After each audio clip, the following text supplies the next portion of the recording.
Hello, I'm Jake Hooker from 42 News.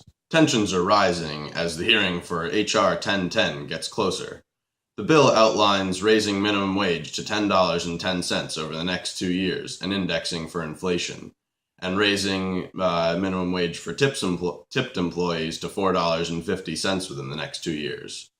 Here I have interviewed some key players involved in this bill.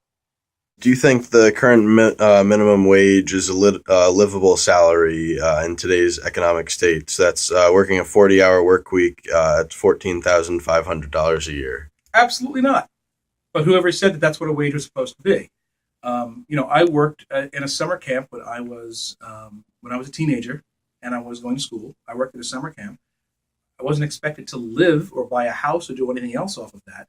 There's this assumption that wages are supposed to be livable, that you can buy a house or buy a car and have your iPod and have all this stuff on the wage you make. Why? The wage is a function of what the employer is able to pay and the skills you bring to the position and the amount of job openings in an area, not a function of what makes you able to live in the style to which you desire to live. That income is not the final total net income that people are surviving on. And that's maybe what they earn from their wages, but it's that income supplemented by existing government transfer payments and agencies. So why have, 3, 4, or 5 different bureaucratic agencies doling out pitiable amounts of money to these people instead of giving them an overall boost in their their overall disposable income that they can allocate to the institutions they need? If we had kept up with inflation, the minimum wage right now would earn you on average, I think, about $22,000 to $23,000 a year. That is above the poverty line. Right now, we are below the poverty line. They would have to raise their prices to stay afloat. Then consumers wouldn't buy the prices buy the goods. Then they would reduce their production and they would have to fire or lay off workers because there wasn't enough work.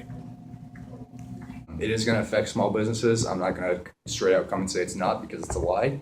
But our opinion is that we have to look at this from a macro point of view. And while it will affect small businesses slightly, it's not a lot, slightly, jobs will be lost, not a lot of jobs.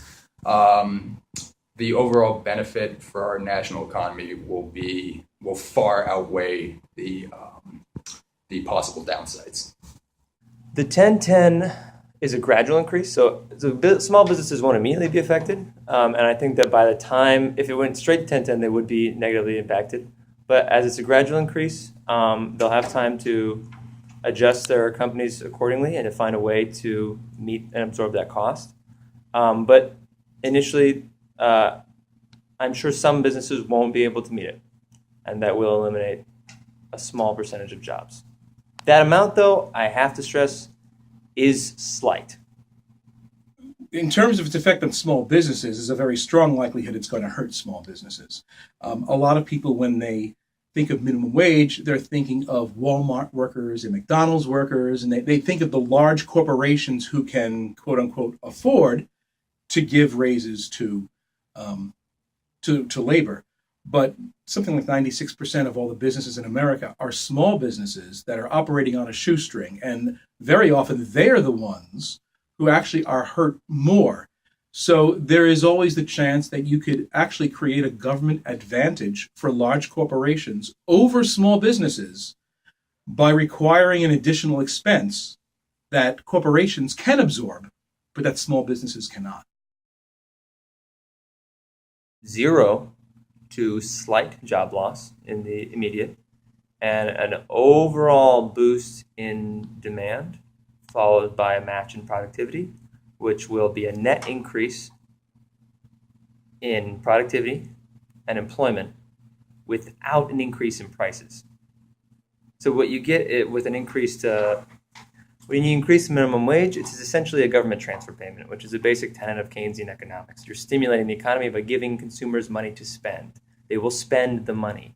People will make profits off of the money. They will invest in their companies. They will produce more. And maybe while there are some jobs initially lost, those jobs will be recouped. Companies will expand as purchasing power increases, And as demand increases, so does production, and so does employment. When you give the lower and middle class, or particularly lower class, more spending power, they have more influence over our economy than they would otherwise. And we believe, our party, my fellow senators and representatives believe that that is a hugely important aspect of this bill, to put spending power back into the lower class. People are going to lose their jobs. People making more than $120,000 are going to see a net decrease in income of about $17 million. It's an entire economic group. Long-term effects are, it might even out, it might not. We have no way to know.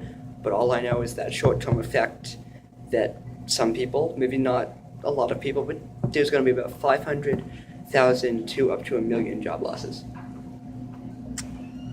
At least that's what a report published by the Congressional Budget Office has said. The black teen young unemployment rate, young males, is now more than double the white young male unemployment rate. And the gap widens every single time the minimum wage goes up.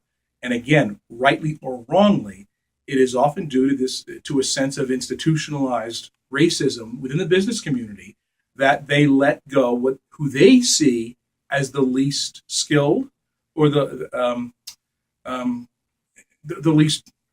employees who are least able to meet the expectations of the higher wage. Thank you. This has been a 42 News Team report. I'm Jake Hooker, signing off.